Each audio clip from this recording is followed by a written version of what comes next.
wabarakatuh. Alhamdulillah, wassalatu wassalamu ala rasulillah wa ala alihi wa ashabihi wa man tabi'ahum bi ihsanin ila yaumiddin wa ba'd. Alhamdulillah, pada awal Muharram ini kita dimudahkan oleh Allah Subhanahu wa taala beribadah. Ini adalah kenikmatan yang sangat besar ya. Kita masih hidup di atas Islam, kemudian kita juga belajar sunnah. Ini adalah nikmat yang Allah tidak berikan kepada setiap muslim ya. Hanya orang-orang yang Allah kehendaki kebaikan pada diri dia, sehingga Allah pahamkan ilmu agama. Kata Nabi SAW, man yuridillahu bihi khairan yufaqihu fiddin. Siapa yang Allah kehendaki kebaikan pada diri seseorang, maka Allah akan memahamkan orang tersebut agama Islam ya. Kemudian kita masuk ke pembahasan ya. Nanti boleh lihat surah An-Nur ayat 31. Ini dalil yang jelas bahwa taubat itu bukan hanya kewajiban bagi orang-orang yang telah melakukan salah atau dosa. Yang benar, taubat itu kewajiban bagi setiap mukmin. Justru salah satu kesalahan ketika kita tidak merasa bersalah. Kita tidak merasa berdosa. Salah nggak? Salah. Banyak kesalahan-kesalahan yang tanpa sadar kita lakukan. Ya, makanya Allah berfirman, "Watubu ilallahi jami'an." Taubatlah kalian kepada Allah semuanya. Ayyuhal mu'minun, wahai orang-orang mukmin. Ya, poinnya di sini Allah perintahkan orang-orang mukmin bertaubat. Poinnya itu. Ya. Berarti taubat itu kewajiban bagi setiap mukmin. Kita bertaubat itu jangan nunggu berbuat dosa. Setiap saat bertaubat. Kemudian yang kedua, betapa santunnya Allah. Allah memerintahkan hamba-hambanya taubat, masih manggilnya apa? Orang-orang mukmin. Allah nggak panggil wahai pelaku maksiat, wahai pendosa, enggak. Allah panggilnya apa tadi? Wahai orang-orang mukmin. Masya Allah, santunnya Allah Subhanahu Wa Taala. La'allakum tuflihun, supaya kalian beruntung. Ya, tuflihun artinya bisa beruntung, bisa sukses. Siapa yang mau sukses, mau berhasil, mau beruntung, syaratnya apa tadi? Taubat.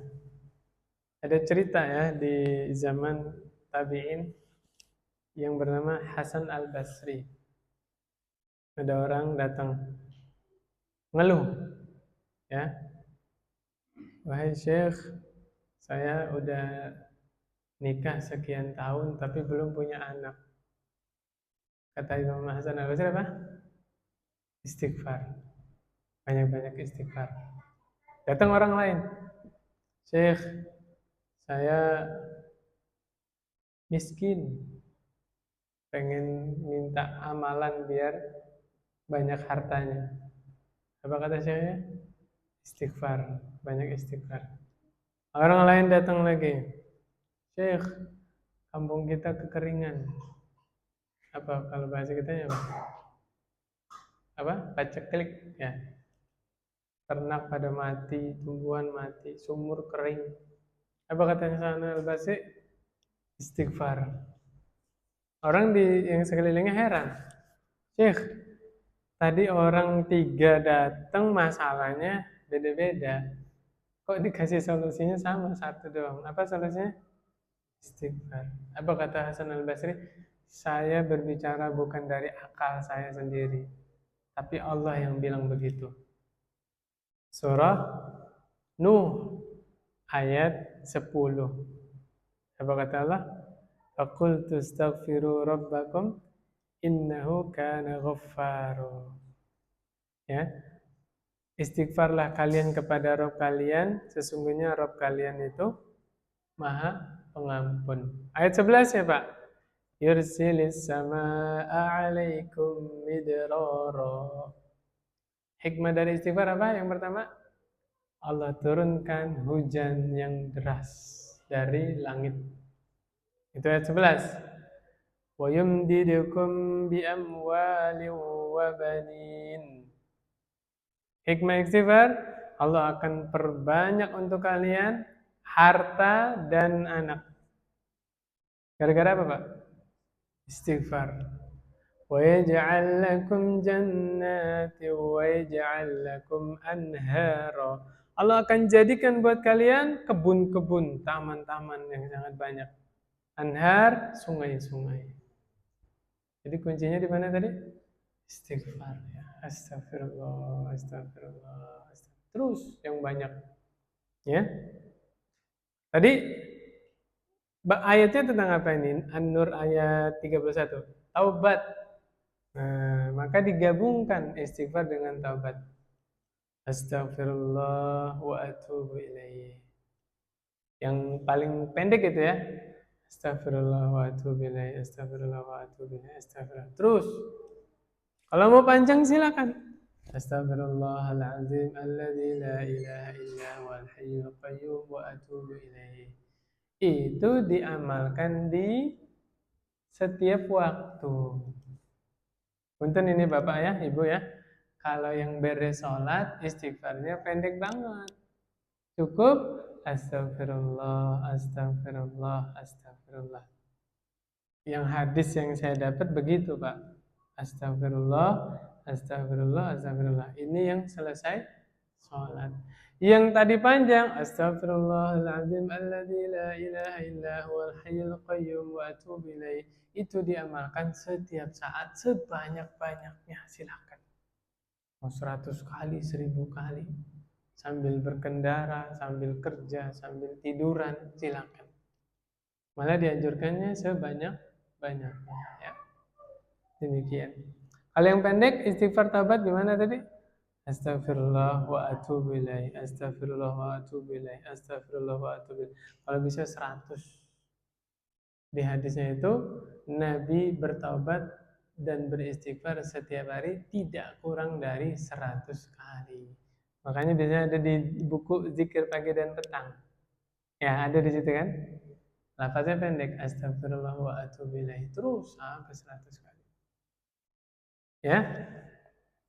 Kemudian anjuran taubat juga ada di surah At-Tahrim ayat 8. Ya ayyuhalladzina amanu tubu ilallahi taubatan nasuha. Taubat yang nasuha. Taubat yang bagaimana nih? Yang murni, yang tulus taubatnya. Jangan taubat sambel. Tahu taubat sambel, Pak? Bapak makan ramen level 3. Wah, pedas. Besoknya ke sana lagi. Saya mau latihan yang level 1 dulu ya. Sakit perut, tapi besok makan lagi sambal itu. Allahu Akbar. Ya jangan. Ya. Gitu. Nah, dari tadi kita membicarakan taubat istighfar, taubat istighfar. Ini kan ada dua kata yang berbeda. Apa bedanya? Ada yang mau coba jawab? Apa bedanya taubat dengan istighfar? Ayo, Bapak. Hah? Kadang-kadang itu loh, istilah-istilah yang familiar sama kita, justru kita kurang perhatian sama hal tersebut. Contoh, Islam, iman. Dari kecil kan kita ngerti kata itu. Coba bedanya apa, Pak? Fakir, miskin. Bedanya apa? Ya kan? Itu ada bedanya sama itu, Pak. Iman sama Islam, fakir dan miskin. Nah, sekarang kita bahas apa? Taubat dan istighfar.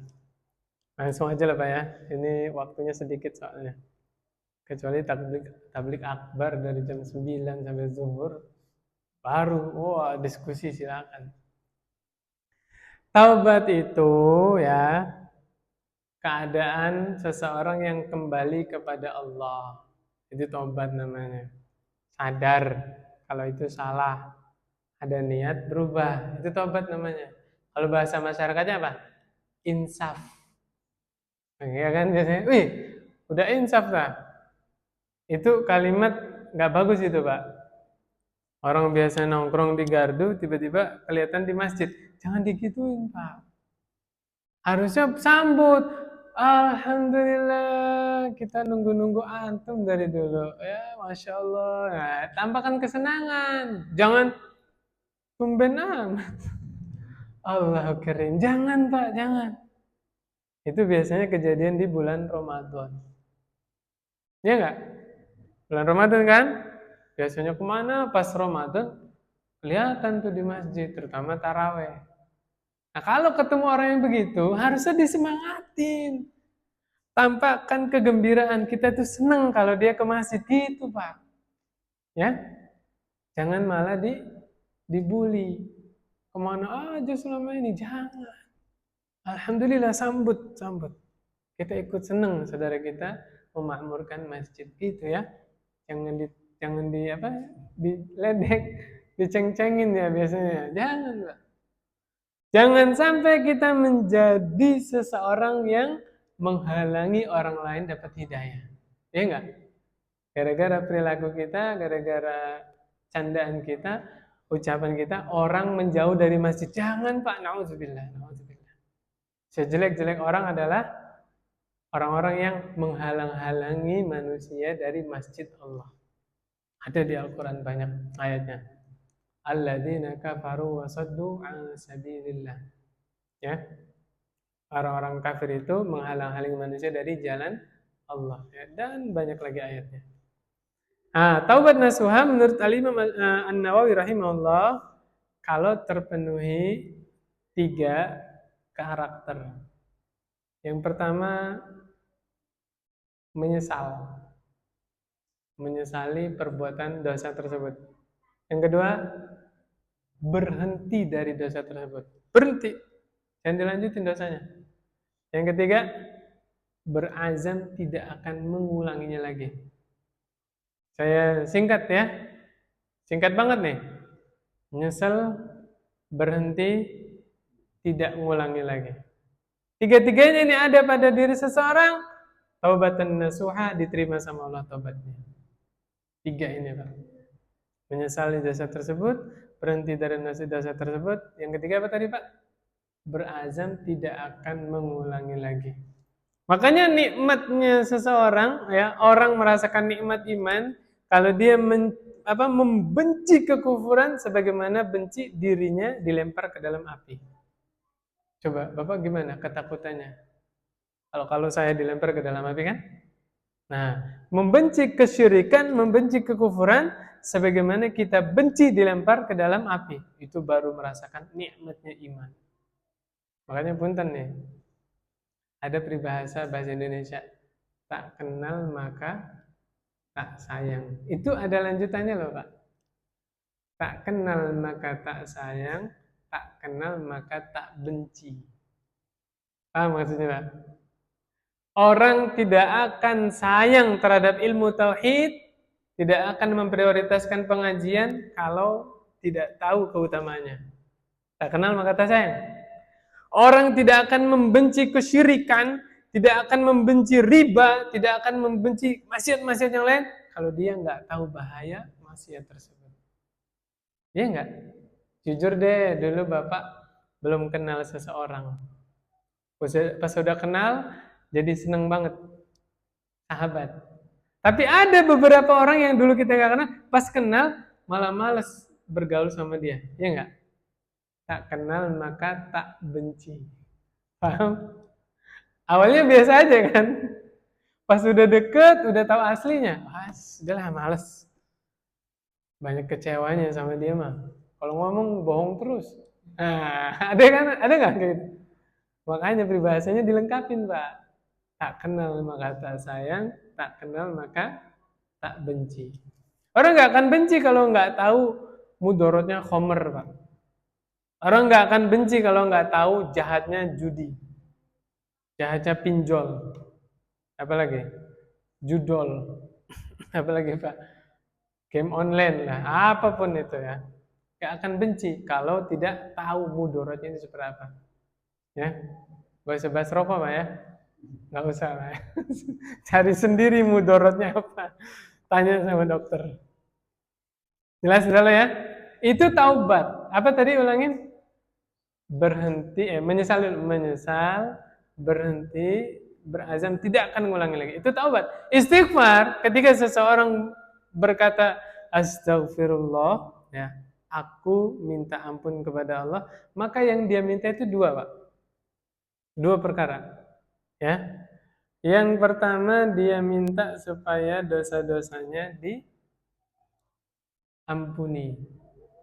Nanti beda lagi dengan maaf. Allahumma innaka afuun tuhibbul afwa fa'fu anna. Apa bedanya ampunan sama maaf? Oh, panjang lagi jauh.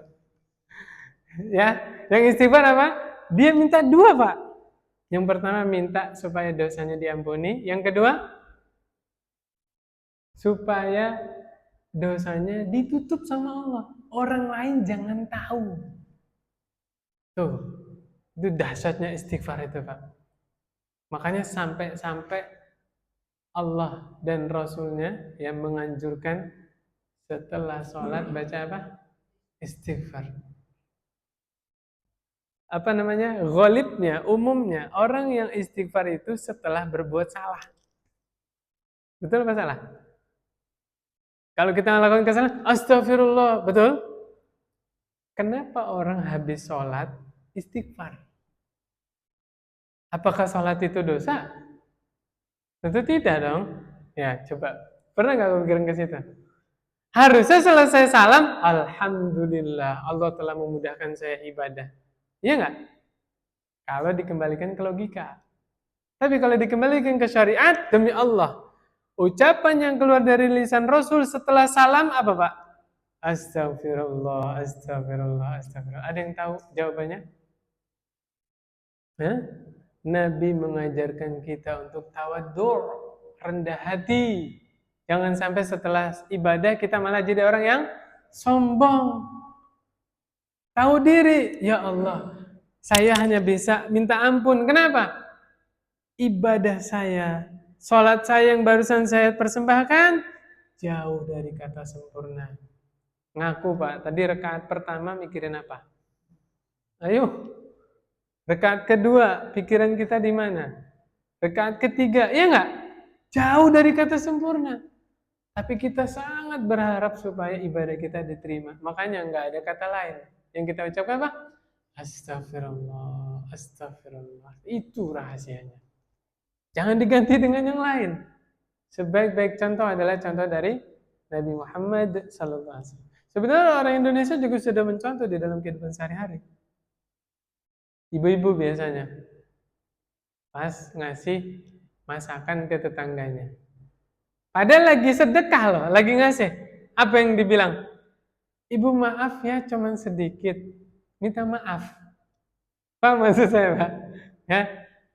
Bapak juga kalau ada tamu datang ke rumah kan, pas nyebut, maaf ya, seadanya. Padahal nasi tumpeng.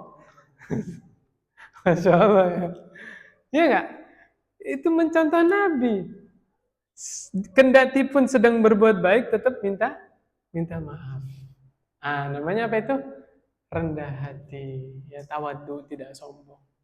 Kan bapak-bapak juga gitu kan?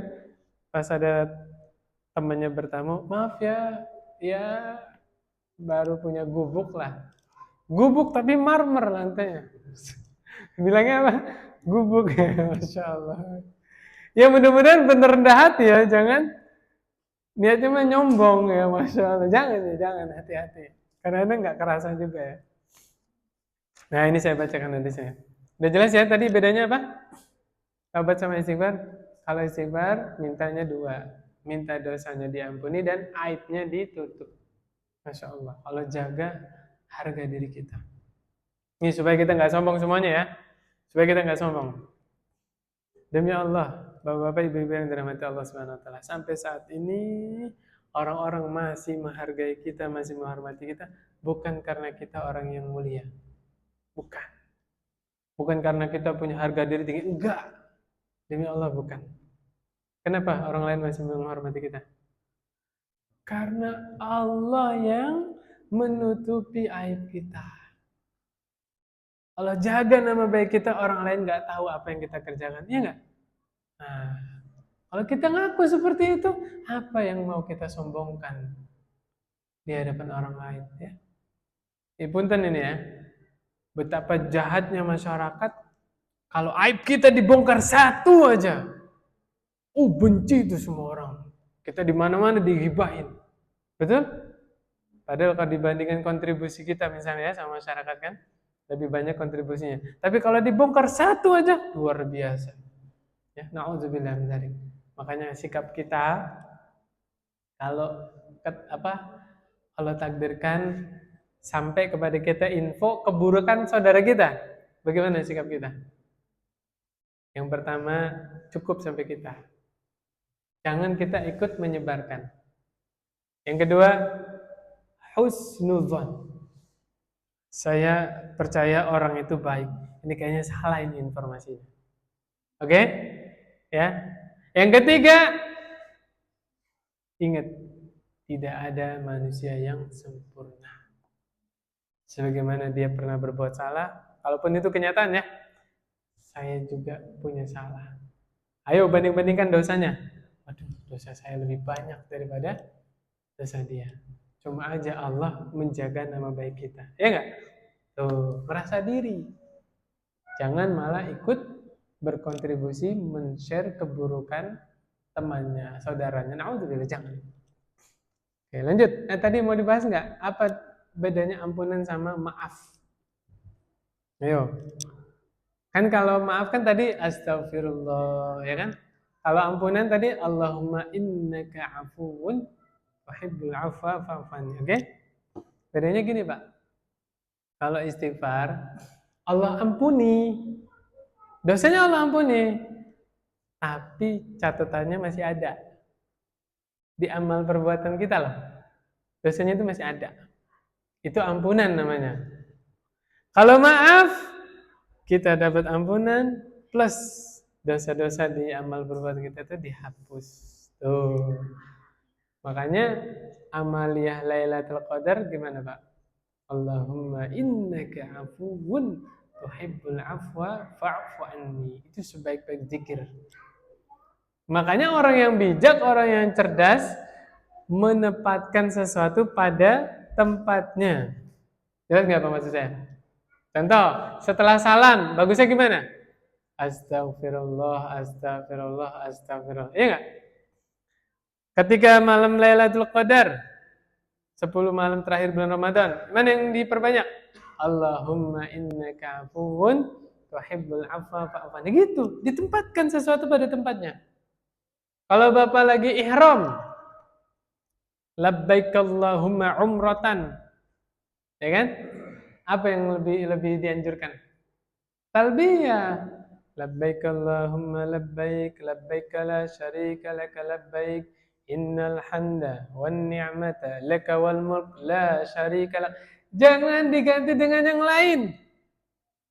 Saya pernah nemu itu konten di YouTube, orang ibadah haji atau umroh, apa yang dibaca?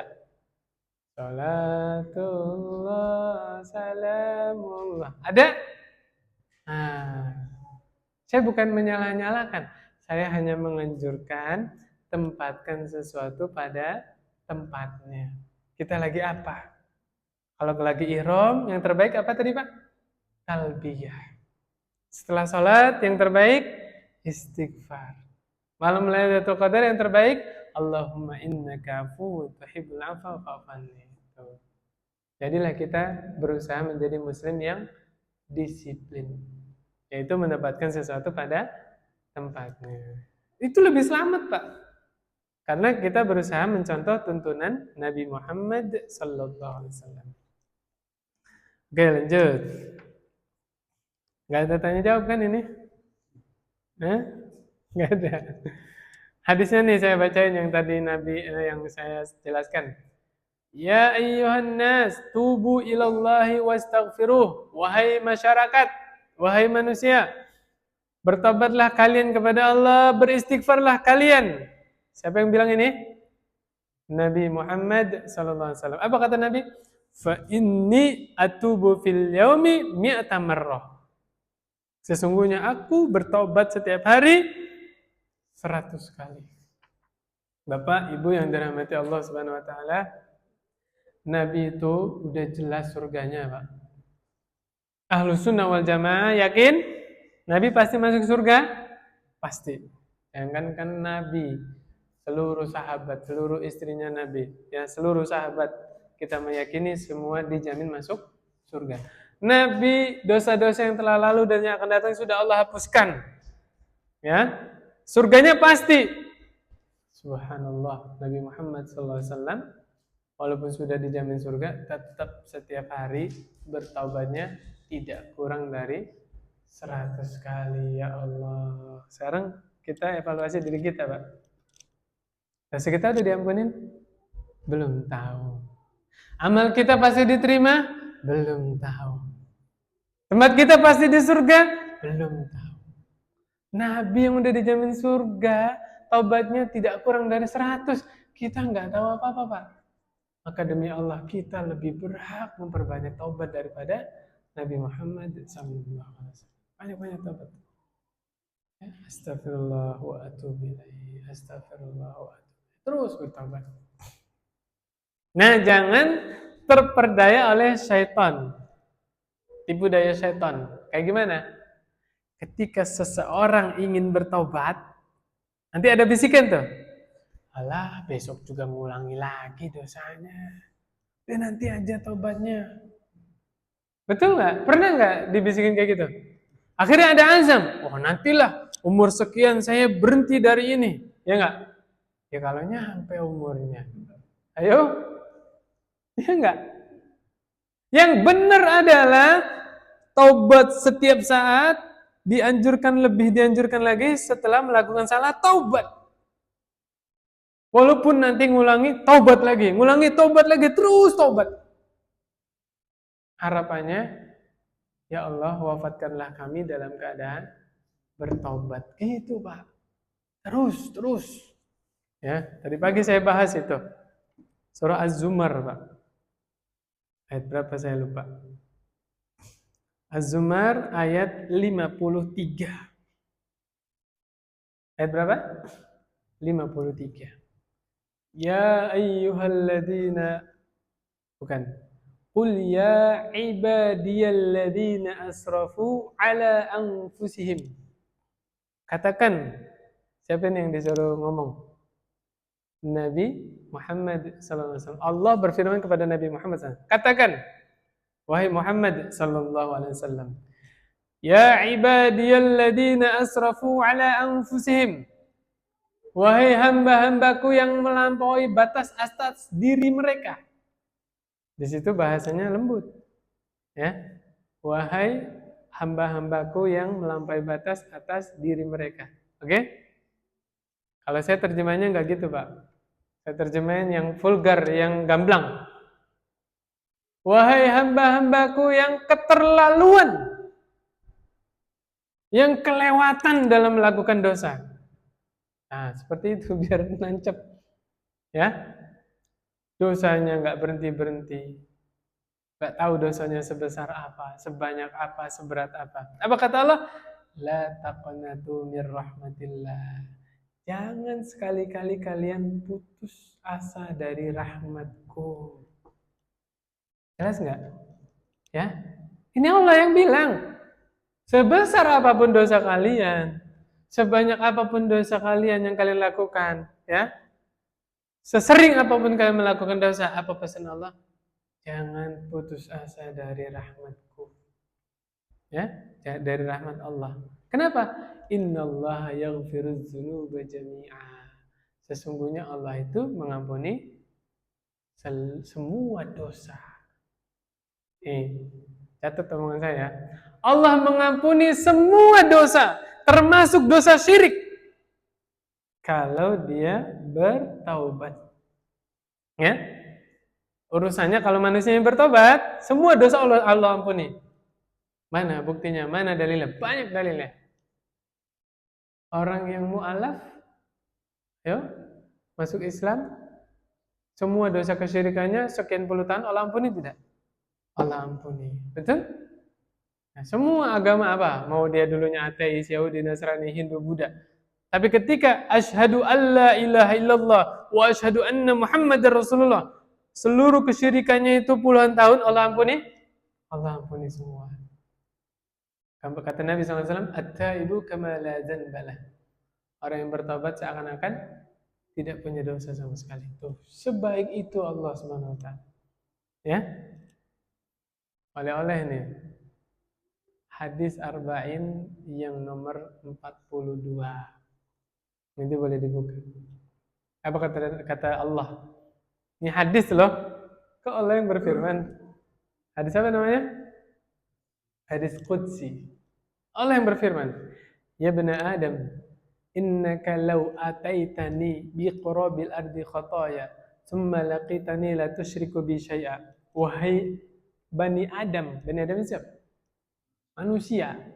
Wahai manusia, seandainya engkau menjumpaiku, ya, membawa dosa sepenuh bumi, kapan ini? Kapan kejadiannya? Hari kiamat nanti. Padang mahsyar. Wahai Bani Adam, engkau menjumpaiku nanti, ketemu sama aku, engkau bawa dosa sepenuh bumi. Tsumma laqitani la tusyriku bi syai'a, tapi engkau dalam keadaan tidak menyekutukanku. Sama sekali tidak berbuat syirik. La ataituka bi qurabiya maghfirah. Aku akan datangkan kepadamu sepenuh bumi ampunanku. Tuh bayangin. Poinnya gimana nih? Nabi cerita bahwa nanti di hari akhirat, di hari kiamat, ada manusia yang modelnya bawa dosa sepenuh bumi. Kira-kira nih orang waktu hidup di dunia apa aja yang dia kerjain? Mungkin semua dosa dia lakukan. Pernah membunuh, berzina, khamar, apapun itu. Durhaka sama orang tua, misal. Tapi poinnya satu, dia tidak berbuat syirik. Nah, maka salah satu keutamaan orang yang bertauhid, ya, dosa apapun yang dia lakukan selama bukan dosa syirik masih ada harapan diampuni oleh Allah Subhanahu wa taala. Tapi jangan kebalik. Ada orang yang terkecoh jadinya meremehkan dosa. Ya. Di surah An-Nisa, ingat enggak? Innallaha la yaghfiru ayyushraka bih. Oke? Sesungguhnya Allah tidak mengampuni dosa syirik. Satu nih. Wa yaghfiru ma duna dzalika, dan Allah mengampuni semua dosa selain syirik. Ada lanjutan aja, Pak. Liman yasha, bagi siapa saja yang Allah kehendaki. Itu jangan lupa. Jangan lupa Nabi juga cerita ada orang-orang yang Allah masukkan dulu ke dalam neraka jahanam. Sampai ketika orang-orang beriman ini masuk neraka ya, sampai gosong, Pak. Sampai nggak berbentuk manusia. Ketika masuk ke dalam surga, tahu nggak julukannya apa? Jahannamiyun, mantan penghuni neraka jahanam. Sampai dilabeli seperti itu. Ya kalau di Indonesia kan ada salafiyun, ya, ada nahdiyin, ada muhammadiyah. Itu kan di dunia kan. Di akhirat nanti ada siapa labelnya tadi? Jahannamiyun. Ayo. Hah? Jangan lupa ada model-model begitu. Bahwa sesungguhnya tidak semua orang yang Allah ampuni langsung. Maksudnya Allah ampuni langsung itu masuk surga tanpa hisab. Tapi ada beberapa orang yang Allah kehendaki masuk neraka dulu, Pak. Nanti siapa aja macam-macam. Yang saya sampai kepada saya hadisnya itu, seorang mukmin bisa memberi syafaat kepada saudara mukmin yang lain. Jadi subhanallah, Pak, salah satu nikmat ya. Ketika orang-orang beriman masuk surga, Allah tanamkan di dalam dadanya, di dalam dirinya, dalam hatinya itu kerinduan ingin bertemu dengan saudara-saudaranya dulu waktu di dunia. Teman pengajiannya, teman sholat tarawehnya, teman sahur bareng, teman buka bersamanya, ya kan? Kerja bakti, bangun masjid misalnya. Ada kerinduan tuh. Allah tanamkan di dalam hati orang-orang mukmin. Kepengen ketemu lagi orang-orang yang dulu bersama di dunia. Dia cari itu surga itu walaupun seluas langit dan bumi. Dia cari, Pak. Nggak ketemu, datang ke Allah. Ya Allah, si fulan kemana? Dulu sholat qiyamul lail bareng-bareng sama kita. Ya, sebelum sahur kan ada qiyamul lail ya. Dulu sahur bareng kita. Dulu pengajian bareng kita. Apa jawab Allah? Cari di neraka. Ternyata ya nggak ketemu di surga. Udah keliling-keliling seluas langit dan bumi nggak ketemu karena orangnya di neraka. Dengan izin Allah, orang-orang mukmin tadi yang di surga itu masuk ke dalam neraka tanpa merasakan panas sama sekali. Ketemu saudaranya, udah hancur-hancuran Pak, gosong. Tarik tangannya, dikasih syafaat. Makanya di antara yang paling bermanfaat di dunia adalah memperbanyak orang-orang soleh, berteman dengan orang-orang soleh. Karena nanti di akhirat diingat, Pak. Oke? Subhanallah. Kemudian berikutnya ada hadis, lallahu afrahu bitaubati abdi min ahadikum saqata ala ba'iri wa qad adallahu fi ardin falah. Allah itu ya sungguh benar-benar Allah itu sangat bahagia, sangat gembira dengan taubat seorang hamba daripada gembiranya seorang hamba yang kehilangan perbekalannya. Ya. Jadi ada seseorang, ini subhanallah ya lafaz hadisnya ya. Nanti Bapak boleh cek hadis riwayat Bukhari, ya, Masya Allah. Ada seorang hamba yang safar, ya. Safar tahu Pak ya? Nah, kan bawa bekal kan Bapak kalau safar? Hamba tadi di perjalanan, taruhlah di rest area deh. Ya. Istirahat. Nah, dulu kan perjalanannya pakai unta, pakai kuda, pakai keledai kan. Istirahat tuh, capek. Pas bangun dari istirahatnya, tiba-tiba perbekalannya hilang semua sama kendaraannya. Coba Bapak bayangkan, dia perjalanan menyeberangi padang pasir. Tengah-tengah padang pasir yang luas tuh, samudra padang pasir. Bekalnya hilang semua, sama unta-untanya atau sama kendaraannya. Nggak ada semua. Tuh, dia cuma badan doang sama baju yang nempel di tubuhnya. Kayak apa sedihnya, Pak? Dia cari sambil menangis, sambil sedih, sambil putus asa. Cari sampai ketemu, sampai kecapean, ketiduran. Tidurnya tuh gara-gara capek nyari bekal tadi. Ketiduran, pas bangun-bangun melek, kendaraan sama bekalnya udah ada di sisinya, Pak. Seneng nggak, Pak? Saking senengnya di dalam hadis ini, dia salah ngucap. Allahumma anta abdi wa ana rabbuk. Ya Allah, engkau hambaku, aku Tuhanmu. Sampai salah ngomong. Saking kesenangannya. Akhtabi min syiddatil farah. Salah ngomong gara-gara apa? Saking senengnya, saking bahagianya, saking gembiranya. Gak usah jauh-jauh deh. Bapak uangnya dibawa lari sama orang. 200 juta. Padahal nabungnya udah bertahun-tahun tuh. Sedih gak Pak? Luar biasa kayak apa? Orangnya ketangkep, uangnya balik. Kayak apa senengnya Bapak? Ayo, seneng gak Pak? Luar biasa, ya kan? Atau anak Bapak hilang lah. Na'udzubillah, jangan sampai. Berapa hari gak pulang gitu kan?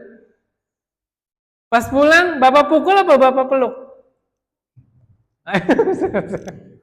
Gak ada yang ketawa. Ayo, anaknya berapa hari gak kelihatan. Pas pulang, gimana tuh senengnya, ya kan?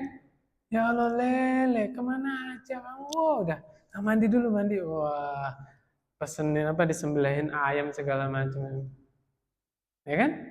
Senengnya kayak gitu. Nah, di sini lallahu afrahu bi taubati abdi. Sungguh benar-benar Allah lebih gembira terhadap taubat seorang hamba daripada hamba tadi yang seneng bekalnya balik lagi. Subhanallah. Teman-teman yang dirahmati Allah Subhanahu wa taala, poinnya apa? Kira-kira apa yang Allah perbuat kalau Allah udah seneng sama hambanya? Itu loh maksud saya. Ya kan? Bapak kalau udah seneng sama orang gimana? Ya kan? Nah, Allah kalau udah seneng sama hambanya gimana? Nah, gimana caranya bikin Allah bahagia, Allah gembira? Taubat, Pak. Astagfirullah wa atubu ilaih. Terus taubat terus. Tadi poinnya. Sesering apapun kita berbuat dosa, maksiat, jangan pernah putus asa dari rahmat Allah. Demi Allah, Pak. Sebanyak apapun dosa yang pernah kita lakukan, rahmat Allah lebih luas. Ampunan Allah lebih luas. Ya, ampunan Allah lebih banyak, rahmat Allah lebih banyak. Jangan pernah putus asa dari rahmat Allah Subhanahu wa taala. Ya. Kemudian berikutnya, innallaha ta'ala yabsutu yadahu bil-laili liyatuba musii'un nahar. Sesungguhnya Allah Subhanahu wa taala membentangkan telapak tangannya setiap malam buat apa, Pak? Allah sangat bersedia menerima taubatnya orang-orang yang tadi siang berbuat dosa. Ya. Wa yabsutu yadahu bin-nahari liyatuba musii'ul lail. Dan Allah setiap siang membentangkan tangannya ya untuk menerima taubat orang-orang yang tadi malam berbuat dosa. Dan itu terus berlangsung hatta tatlu'a asy-syamsu min maghribiha. Sampai kapan, Pak? Sampai matahari terbit dari barat. Maknanya apa? Nah, selama matahari belum terbit dari barat, apapun dosanya, Allah terima taubatnya. Sebrengsek apapun, mau dia berbuat syirik, ya, misalnya ya, apapun itu. Tapi matahari belum terbit dari barat, Allah masih berkenan menerima taubatnya. Tapi kalau udah kejadian matahari benar-benar terbit dari barat, mau nangis kayak apa? Mau Bapak sedekahkan semua hartanya, misalnya ya. Air matanya habis ganti jadi apa? Darah yang keluar, Allah sudah tidak terima taubat lagi. Nih Pak, saya mau ajak tadabbur nih. Buka Al-Ma'arij, Pak. Nih. Yubassarunahum yawaddul mujrimu law yaftadi min adabi yaumi idim bibani. Mereka melihat pada hari itu orang-orang yang berdosa ingin sekiranya dapat menebus dirinya dari azab dengan apa, Pak? Dengan anak-anaknya. Saking ngerinya nanti di hari kiamat seseorang hamba melihat azab Allah, kengeriannya itu sama siapa, Pak? Pengen menukar dirinya dengan anaknya, Pak. Udah anak saya aja yang disiksa. Saking ngerinya itu, Pak. Wa sahibatihi wa akhi, mendingan istri saya, saudara saya yang disiksa daripada saya. Tuh, saking ngerinya, Pak. Ya. Wa fasilati allati tuwi. Sekeluarga semuanya dah disiksa, yang penting saya selamat dari neraka. Tuh, saking ngerinya azab Allah. Yang kalau di dunia kan ya, seorang ibu mendingan anaknya yang makan, ibunya enggak apa-apa kelaparan. Iya enggak? Bapak juga gitu kan? Mendingan anak istrinya makan, saya nggak apa-apa kelaparan. Iya nggak? Itu waktu di dunia, Pak, Bu. Tapi lihat ketika di akhirat. Bagaimana azabnya? Wa man fil ardi jami'an tsumma yunji. Sampai dia berharap seandainya seluruh orang di dunia itu yang jadi penebusnya. Ya, biarin semua orang di dunia disiksa, yang penting saya selamat dari neraka. Tuh, saking ngerinya dia melihat azab neraka.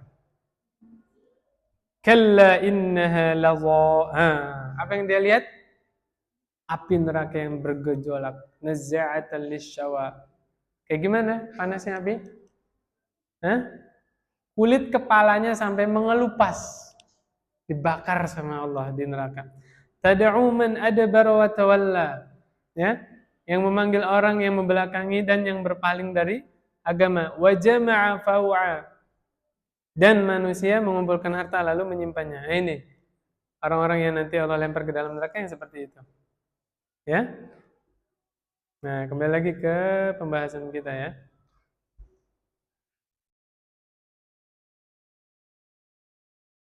Coba buka Al-Ma'arijnya ayat 8, Pak. Apa itu? Yauma takunus sama' kal muhl. Ada yang tahu artinya? Dan pada hari ketika langit menjadi bagaikan cairan tembaga. Ayo, kayak apa? Mau lari kemana? Hah? Nggak bisa lari, Pak. Nggak bisa lari. Allah jadikan langit seperti cairan tembaga. Allahu Akbar, la ilaha illallah. Lebih ngeri dari itu kan, gunung berapi meletus. Kalau gunung berapi meletus kan, kita takut apa ya? Larvanya kan, meletup-meletup ya kan mana? Ini Allah jadikan langit seperti cairan tembaga. Allah Akbar. Terus nggak mau tobat, Pak? Hah? La ilaha illallah. Kemudian berikutnya, man taba qabla an tatlu'a asy-syamsu min maghribiha taballahu alaihi. Siapa yang bertobat sebelum matahari terbit dari barat, Allah terima tobatnya. Ya. Lanjutannya, habis ini saya kasih soal cerita. Innallaha 'azza wa jalla yaqbalu taubatal 'abdi ma lam yugharghir. Sesungguhnya Allah 'azza wa jalla menerima taubat hambanya selama nyawanya belum di tenggorokan. Jadi batas waktu taubat itu ada dua. Ada yang umum, ada yang khusus. Yang umum apa tadi, Pak? Sebelum matahari terbit dari barat. Yang khusus sebelum nyawa seseorang sampai tenggorokan. Itu. Ala kulli hal kesimpulannya apa? Jangan nunda-nunda taubat. Kita nggak tahu malakul maut kapan datangnya ya. Jangan seperti Fir'aun. Nah, ini soal cerita nih. Berapa menit lagi katanya? 1 menit. 5 menit. Kalau nggak kejawab jadi PR ya. Surah Yunus ayat 90, Pak. Di situ Allah nyatakan Fir'aun sebelum meninggal sempat bersyahadat. Apa kata Fir'aun? Amantu annahu la ilaha illallazi amanat bihi banu Israel wa ana minal muslimin. Allah yang mengabadikan ucapan Fir'aun itu. Jelas nggak syahadatnya Fir'aun? Jelas. Di situ menyatakan Fir'aun beriman kepada Tuhannya Bani Israel, Tuhannya Nabi Musa. Siapa? Allah Subhanahu wa taala. Ya kan? Sampai dia bilang, "Ana minal muslimin." Aku bagian dari orang-orang muslim. Apa hadis Nabi? Man akhiru kalamihi la ilaha illallah dakhalal jannah. Saya tanya, Fir'aun di surga? Enggak. Terus gimana penjelasan ayat itu? Hah? Jawabnya, ini barusan kita baca hadisnya. Allah menerima taubat hamba selama nyawanya belum di tenggorokan. Jadi bisa ditafsirkan ayat tadi dengan hadis ini ya. Bahwa Fir'aun taubatnya, syahadatnya setelah nyawa di tenggorokan. Ya, itu surat apa? Yunus. Di surah Ghafir Allah nyatakan yu'radu neraka diperlihatkan kepada Fir'aun dan bala tentaranya setiap pagi dan sore. Di mana ini? Alam barzakh, alam kubur. Setiap pagi dan sore Allah nampakkan tempat kembalinya Fir'aun, yaitu neraka. Allah jawab Yunus ayat 90 tadi di ayat terakhir surah Ghafir. Kalau nggak salah ayat 85, saya lupa. Ayat terakhir surah Ghafir. Ya. Tidak bermanfaat lagi keimanan yang iman itu datang setelah seseorang melihat tanda-tanda kekuasaan Allah. Nanti ditafsirkan itu yang dimaksud tanda kekuasaan Allah apa?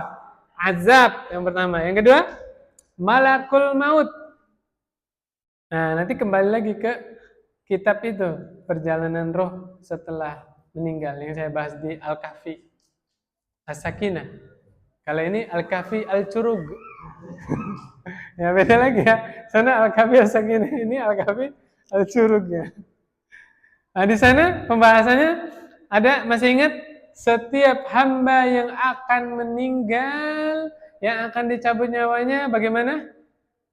Allah akan tampakkan kepada dia di hadapan mukanya tempat kembali dia di akhirat.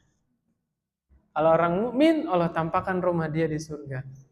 Kalau orang kafir, orang fasik, fajir, munafik, Allah tampakkan tempat kembali dia di neraka. Nah, Fir'aun itu bisa dipastikan berimannya setelah melihat neraka. Setelah ketemu malakul maut, setelah ketemu malaikat azab, baru dia beriman. Iman ini sudah expired. Tahu Pak? Tidak berlaku lagi. Ghafir ayat terakhir. Pelajaran tambahannya yang kita dapat, ternyata sakaratul maut tidak sesempit yang kita bayangkan. Makanya ada sebagian orang yang sok pintar, punten ini ya, punten. Orang awam talqinin yang orang sakaratul maut Allah doang. Allah, Allah gitu Pak. Suudzon. Kalau dia bilang la ilaha, mati dia. Apa artinya la ilaha? Tidak ada Tuhan. Malah mati musyrik. Suudzon. Padahal Nabi yang ngajarin kan, laqinu mautakum la ilaha illallah, ya enggak? Talqinkan calon matimu ya yang lagi sakaratul maut, apa talqinnya, Pak? La ilaha illallah. Kenapa? Karena lafaz la ilaha illallah sama lafaz Allah itu beda. Lafaz la ilaha illallah itu menunjukkan tauhid dan bisa merubah agama seseorang. Orang yang beragama Nasrani sebelum meninggal dia lantang la ilaha illallah, meninggal. Jenazahnya dirawat nggak, Pak? Dirawat sebagaimana jenazah kaum muslimin, ya kan? Lain halnya dengan kalimat Allah. Orang Yahudi bilang Allah, orang Yahudi Nasrani bilang Allah. Kaum musyrikin yang lain boleh nggak bilang Allah? Saya tanya, dengan ucapan Allah itu mereka jadi masuk Islam? Tidak. Paham, Pak? Maka jangan ragu-ragu, orang yang lagi sakit keras, lagi sakaratul maut, talqinnya apa, Pak? La ilaha illallah. Nanti Allah yang memudahkan. Gitu. Jelas, Pak ya? Jangan dipotong, jangan disingkat. Ya, itu ngeri, ya. Saya ulangi ya, kesimpulannya tadi, sakaratul maut tidak sesingkat yang kita bayangkan. Mana buktinya? Fir'aun bisa bersyahadat dengan panjang, dengan jelas. Saya ulang nih, syahadatnya Fir'aun, habis itu kita tutup pengajiannya. Apa kata Fir'aun? Amantu annahu la ilaha illalladzi amanat bihi banu Israel wa ana minal muslimin. Aku sekarang beriman bahwa tidak ada sesembahan yang berhak disembah kecuali Tuhannya Bani Israel, dan aku termasuk orang-orang muslimin. Tapi imannya sudah terlambat. Ya? Semua orang pasti beriman kalau ngeliat neraka. Ya enggak? Semua orang pasti beriman kalau ketemu malakul maut, betul enggak? Terus iman yang bermanfaat gimana? Iman kita inilah, kita nggak pernah lihat neraka, tapi kita masih jaga sholat. Ya nggak? Kita belum ketemu malakul maut, tapi kita masih menjaga sholat. Demi Allah, bapak-bapak ini di kamar sendirian, dengar azan, wudhu nggak, Pak? Bangun dia. Ibu-ibu juga di rumah, kan ibu nggak ke masjid ya? Sholatnya di rumah kan? Dengar azan, wudhu nggak ibu-ibu?